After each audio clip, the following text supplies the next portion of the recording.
teman-teman, saat ini kami sedang menuju tempat di salah satu sudut sekolah kami. Walaupun ruang di sekolah kami terbatas, tapi kita tetap nggak lupa untuk menjaga lingkungan dan menanam berbagai tanaman hijau loh. Di sini ada beberapa jenis tanaman yang dirawat dengan baik.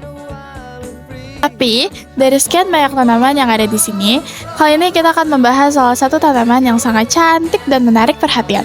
Yap, ini dia tanamannya. Penasaran gak sih, kenapa tanaman ini begitu unik dan indah? Kira-kira apa ya namanya? Yuk, simak penjelasan lengkapnya. Tunggu. Tapi sebelum itu, kita kenalan dulu sama anggota kelompok kita. Halo Bu Yani dan teman-teman, selamat pagi, siang, sore, malam, dan selamat datang di video vlog edukasi kita. Nah, kita dari kelompok 5, kita bakal belajar tentang tumbuhan.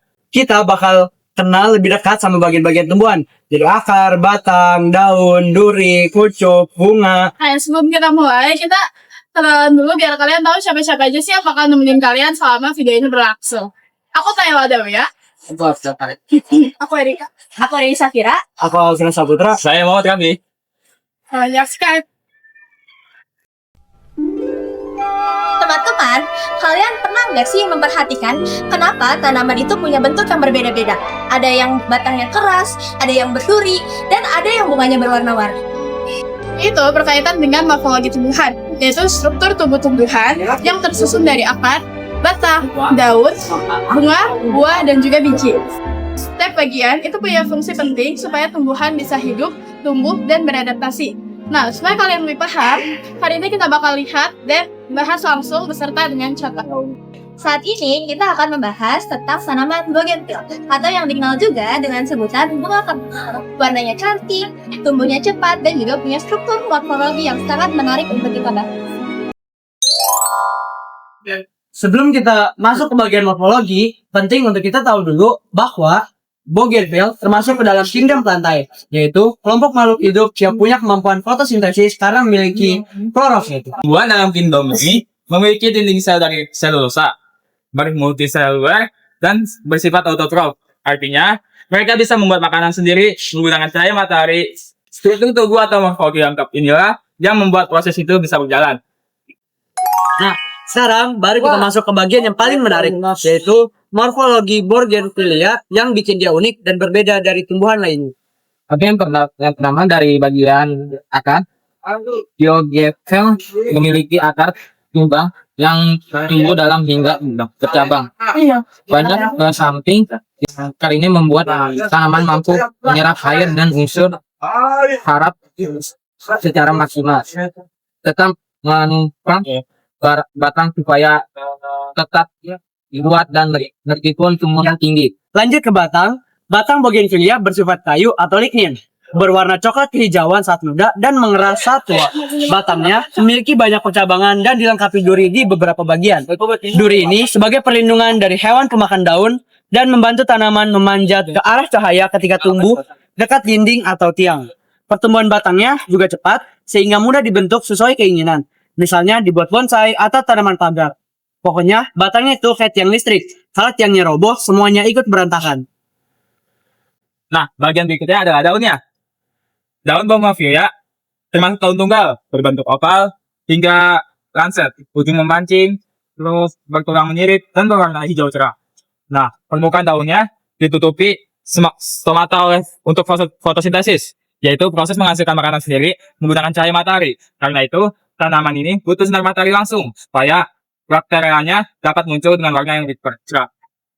Ini adalah bagian yang paling menarik, yaitu bunga bougainville. Sebenarnya sangat kecil, berbentuk tabung dan biasanya berwarna putih atau kuning pucat di bagian tengah. Nah, ya di sini.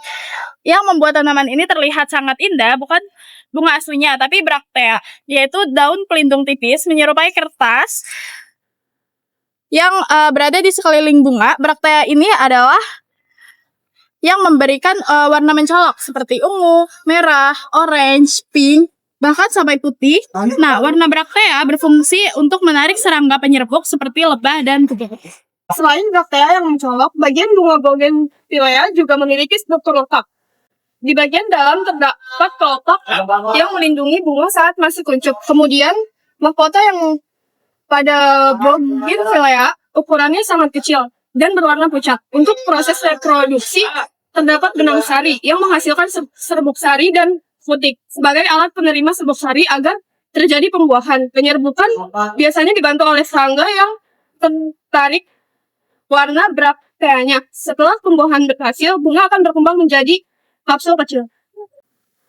Untuk bagian buahnya berbentuk kapsul kecil berisi 1 sampai beberapa biji. Biji ini menjadi alat perkembangbiakan secara generatif.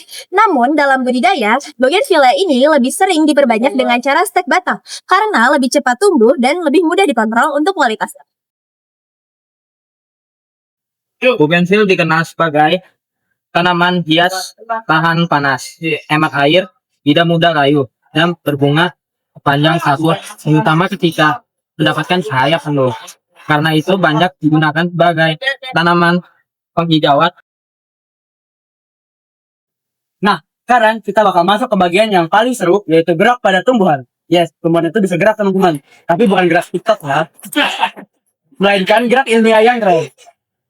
Gerak pada tumbuhan itu dibagi menjadi 3. Yang pertama adalah endonom. Nah, endonom ini adalah gerak yang berasal dari tubuh tumbuhan itu sendiri. Contohnya adalah pergerakan sitoplasma di dalam sel. Lalu yang kedua adalah hidroskopis. Nah, hidroskopis ini biasanya terjadi karena perubahan kadar air pada bagian tumbuhan. Nah, contohnya adalah buah kering yang pecah sendiri saat matang. Oke, yang ketiga itu ada eksonal. Eksonal adalah gerakan yang dipengaruhi rangkasan dari luar. Contohnya itu ada 3. Yang pertama itu trophimen, gerak yang dipengaruhi arah rangkasan. Misalnya batang tumbuh ke arah cahaya. Yang kedua itu nasti, gerak yang tidak bergantung arah rangkasan. Misalnya putri malu menutup saat disentuh. Yang ketiga itu taksi, gerak seluruh tubuh ornamen karena rangkasan. Misalnya kompleks bergerak menuju cahaya. Selanjutnya, pada tanaman bougainvillea ini, gerakan yang paling terlihat adalah yang pertama adalah fototropisme positif, yaitu batangnya tumbuh ke arah cahaya matahari supaya bisa fotosintesis lebih maksimal. Lalu yang kedua adalah nasti cahaya, yaitu brakteanya lebih banyak dan warnanya semakin cerah kalau mendapat cahaya yang cukup. Kesimpulannya, dari penjelasan hari ini, kita dapat memahami bahwa morfologi tumbuhan terdiri dari akar, batang, daun, bunga, dan buah, di mana masing-masing bagian memiliki fungsi yang saling melengkapi. Bougainvillea menjadi contoh yang tepat karena seluruh struktur morfologinya terlihat jelas. Mulai dari akar kembang yang kuat, batang berkayu, daun tunggal, bunga kecil, hingga braktea berwarna yang berfungsi menarik penyeluruh. Tumbuhan memiliki kemampuan bergerak melalui gerak endonom, hidroskopis, dan mesionom. Bougainvillea terutama menunjukkan fototropisme dan nasti cahaya, yaitu respon terhadap sinar matahari yang mempengaruhi arah pertumbuhan dan kecerahan brakteanya. Secara keseluruhan, dari pengamatan ini kita dapat menyimpulkan bahwa struktur morfologi dan gerak tumbuhan berperan penting dalam kelangsungan hidup dan adaptasi tumbuhan di lingkungan.